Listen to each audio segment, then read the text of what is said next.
Up until a month ago, I had never used a 3D printer. I just assumed that they were big, expensive things that were really complicated to use. But since getting the Anycubic Kobra X, that has changed and I found myself printing almost every day.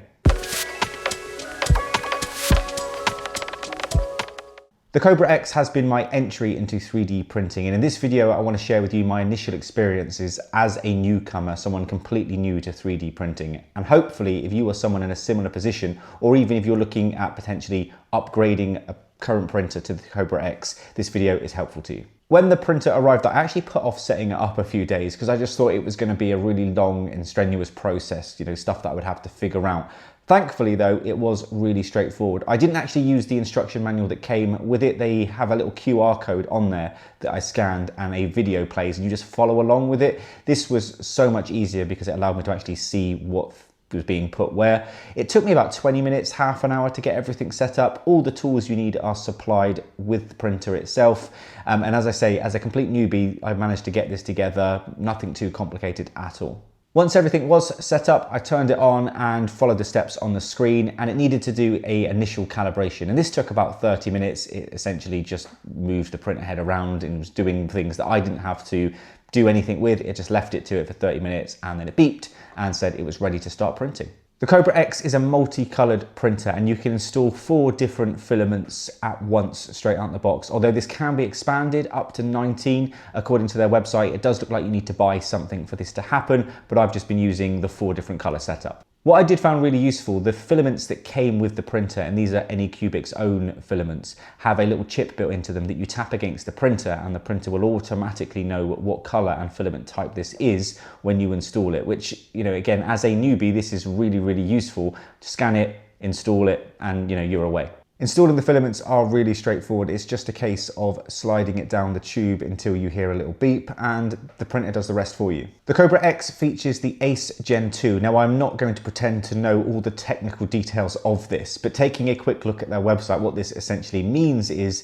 this printer should be faster and provide less wastage than some of its competitors. There is a fancy video on their website that goes over the really technical side of what the ACE Gen 2 does and what's inside of it. I will put a link down in the description if that is something that you want to know about. Once everything was calibrated, straight from the printer itself, you can do a test print. I think it's a boat or a little spider that you can print. So I printed a little spider. Again, didn't have to use a computer for this. It was all just done on the touch screen on the printer itself. It took about 20 minutes or so, and there it was, my first ever 3D printed model. I then downloaded the Anycubic Slicer software and I thought I was going to be overwhelmed here again, but thankfully it is really straightforward to use.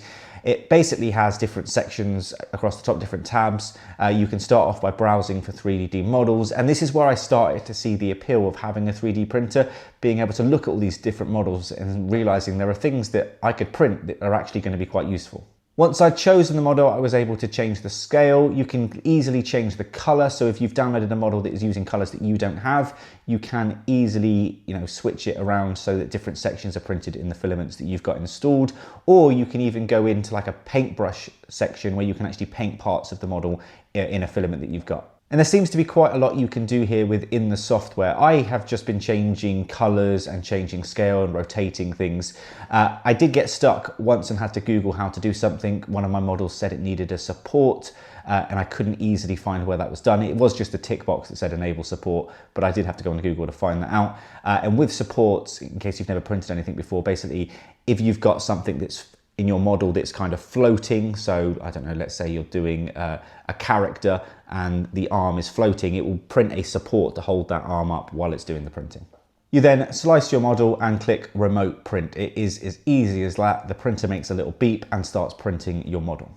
Once your model has started printing, you can check the progress within the software itself, or you can use the app or go up to the printer and press on the touchscreen and it will show you the kind of remaining time and how much percentage is complete. The printer also has a little webcam behind a little cap that you can connect to via the app or the software, so you can actually look at your model. This is really useful, if you've left it while you've been gone to work or something and you want to check how things are going. It's also got a little light that comes on, so you can, if a printer's in a dark room, you can still see what's going on because there's not night vision on there. I would say the camera is a little bit low and you can't change that. If the camera was a little bit higher, you could probably see your model a bit clearer. This is a tiny issue that I come across most of the time though. If you just want to quickly check on it, it works absolutely fine. The printer is also a lot quieter than I expected it to be. By no means is it silent, but it's upstairs in my spare room. I can be downstairs and it's not really noisy. In terms of print quality, now I've got nothing to really compare this to, but I've seen 3D printed models before. I've been impressed with how they've come out. Every single model that I have printed over the past couple of weeks has come out exactly as I would expect it to. During printing, everything is automated. The head cleans itself, so it goes over to this little kind of rough grid area to, I'm assuming, take off any excess filament. And when it does start printing, it expels a little ball of filament out the side. I'm assuming this is just to warm it up to get it ready to start printing. So if you're doing a big print and you come back to your printer, sometimes you've got a little pile of filament balls to the side of the printer. Although you can 3D print a little catcher for this. And when it is printing in multiple colors, there's a little display that shows what filament it's currently using, which is quite nice to sort of quickly glance at to know what section of the model it's on. On the topic of multicolor printing, when you are printing in different colors, I believe it's called a poop tower. Basically what will happen is it will print your model, and then every now and again when it needs to switch color, it will kind of go to the edge of the plate and start building a little tower. And I think this is to stop color bleeding as far as I'm aware. I was a little bit confused first because as soon as you go into the software and you want to do two colors, you see this tower appear in sort of the model. But yeah, this is just to do with making sure that the colors aren't bleeding and everything is nice and neat in your print. So what have I been printing? Well, I started off keeping the kids happy, so I printed off, the 3D dragon eggs and the little dragon toys. I've printed, different fidget toys for them to play with. I see, in a lot of, you go to like car boot sales here in the UK and stuff, there's usually a stall where people sell loads of these 3D printed toys. But now, don't need to buy them, I can just print them. I actually went ahead and ordered a Anycubic two-color filament, so you get that nice kind of like rainbow effect on some of these prints. I've also printed coasters. I needed new coasters, now I don't because I've just printed some. I printed a phone holder, a couple of trinket bowls to go around the house, and I printed some really useful things. My guitar strap is constantly falling off, and I found a model that is basically a little guitar strap lock, so I printed off a couple of those and that's solved the problem. I've printed off a plectrum case for my guitar picks, and I've really enjoyed browsing through models, looking at popular models on different websites, and I've multiple times I've been scrolling through and I've seen something and thought, that looks really useful, and printed it. And I've started to see the appeal of actually designing your own, 3D models and printing them. And I know this is why a lot of people buy 3D printers, because if they need something around the house, they could just go in, design it and print it, saves going to the shop. Or maybe it's something that you can't buy from a shop that they need for something that they're doing. And this is a huge appeal. It's not something that I have dipped my toes in yet. It's definitely something that I want to have a look at and start to understand, how to use design software and create 3D models. So overall, as a complete newcomer to 3D printing, I have found the Kobra X really easy to use, fun to use, and all the models that I have printed with it, I have been really impressed with.